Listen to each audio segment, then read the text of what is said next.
justru kan banyak senior. Oke, justru kayak mencari insight aja. Saya pengajar usia preschool 3-4 tahun. Saya nggak punya pengalaman. Kalau diingat-ingat sampai sekarang tuh nggak punya pengalaman menarik tentang pendidikan. Kayaknya kalau diingat apa sih yang seru, kayaknya pas sekolah tuh nggak ada.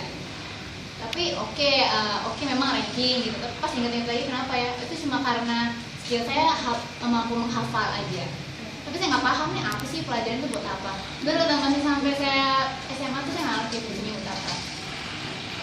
Katakanlah sekarang rumus-rumus juga udah apa lah, udah nggak tahu fungsinya buat apa, nggak diterapin juga, ya udah lebay gitu kan.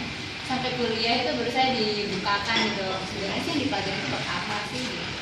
Makanya saya langsung mikir, jadi selama ini saya sekolah tuh buat apa gitu, selama ini dipelajarin apa sih, kok nggak ada ngaruh-ngaruhnya sama sekali gitu, kok malah saya kuliah tuh mulai dari nol gitu. Justru itu pengalaman yang nggak mengesankan itu selama saya belajar, itu yang membuat saya mungkin tertarik dengan pendidikan. Justru saya mengambilnya preschool, kenapa? Karena ya itu sih kayak saya berusaha untuk menjaga supaya anak-anak murid-murid saya ini tidak mengalami pengalaman yang sama seperti saya gitu ya. Menjejak pokoknya harus dihafalin gitu. Memang sulitnya adalah kita menemukan satu institusi pendidikan yang sesuai gitu dengan maunya kita kayak gimana. Saya udah dari awal saya kayak nggak nyambung nih sama pelajaran saya. Saya langsung mikir pasti ada yang salah nih, apa ya yang salahnya? Sistemnya kah atau memang sekolah saya yang memang agak aneh atau gimana? Saya coba cari cara terus gimana caranya. Cuma kenapa saya bertahan? Saya bolak-balik sih background saya juga pendidikan. Cuma alhamdulillah saya berjalan sampai 5 tahun sebagai pengajar. Itu karena saya kayak bertekad jangan sampai anak gue mengalami perasaan yang kayak dulu yang harus di-drill sistemnya kayak gitu. Jadinya sebagai pengajar saya selalu kayak berusaha untuk rendah tapi mencari ilmu banyak gitu. Termasuk kayak yang design process tadi juga saya pelajari apa sih yang bikin pelajaran itu menjadi menyenangkan. Memang di sekolah 3-4 tahun tapi mereka udah belajar sains. Kita juga mikir ini anak-anak pas umur 3-4 tahun susah banget ya hidupnya, harus udah belajar membeku, mencair gitu. Apa mungkin generasinya memang beda gitu kan, tapi kita harus menyesuaikan. Tapi sistemnya balik lagi kembali kepada pengajarnya sih, maunya seperti apa dibentuknya. Dan itu juga ngaruh nggak cuma mungkin betul orang tua sih juga berpengaruh ketika untuk menyekolahkan background seperti itu, tapi sebenarnya harus juga ada yang tadi society itu kembali lagi, yaitu gurunya juga harus paham sebenarnya mengajar itu apa yang dipelajari itu ngerti nggak sih fungsinya apa gitu. Jadinya sejak itulah saya mencoba cari juga institusi apa yang saya supaya bisa belajar banyak juga dan bisa share juga. Memang nggak mengubah, saya nggak mungkin bukan pemberontak lah istilahnya, cuma sedikitnya bisa membuat perubahan. Makanya kita akan bergabung dengan beberapa institusi untuk berbagi ke daerah-daerah. Karena memang pakemnya sebagai pengajar daerah pun memang begitu, keras, lurus, harus nilainya bagus gitu. Makanya tercipta adanya pintar dan bodoh akhirnya keluar di situ. Padahal menurut Ibu Kiran yang dari India itu tadi, saya sebenarnya kalau mau sharing ada film yang paling saya suka banget itu judulnya 3 Idiots dari India.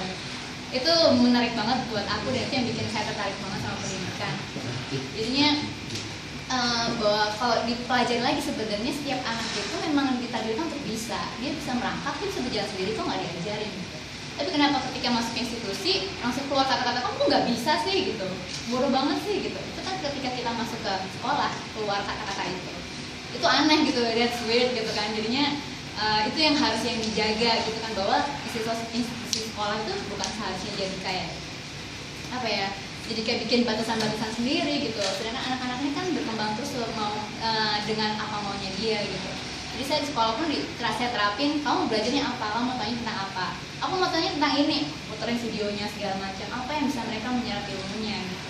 Jadinya anak umur 3-4 tahun, oke, kita juga di bawah sekolah juga punya lesson plan, kita harus ngikutin, cuma kembali kita cara ngajarnya kita gitu.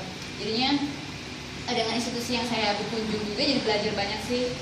Sebelumnya saya sama Kak Hana kebetulan kita ke Aceh Utara, kemudian nanti akan ke Halmahera juga. Kita belajar sih, kita sedikit dulu nih apa sih yang kasus yang ada di sekolah di sebelah sana, di sana. Dan itu kekerasan itu masih ada, sistem drilling itu masih ada. Itu memang harus dirubah gitu, nggak cuma orang tuanya, kita tuh orang guru pun harus paham benar.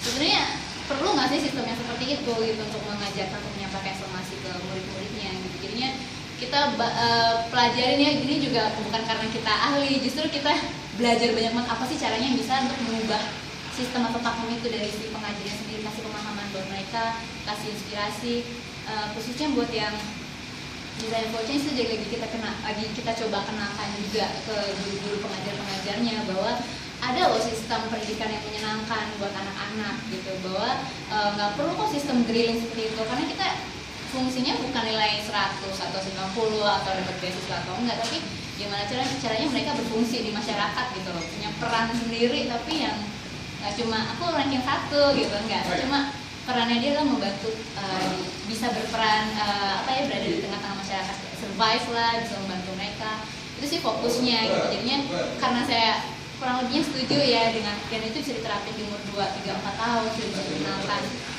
Itu yang kita mau kenalin, kita benar ada 4 stepnya itu kita coba kenalin sekolah mana aja di Indonesia yang udah mencoba, kita share lagi nih ke guru-guru yang di pelosok-pelosok ini, sehingga pemahaman itu kita harapkan kita sih mereka jadi satu, sehingga pakem itu sedikitnya mereka agak open minded lah sama pendidikan yang ada di Indonesia saat ini. Kalau mereka terus kayak begitu caranya, ya pendidikan Indonesia kan gitu-gitu aja, sistemnya mulai 100 nilai 100 udah.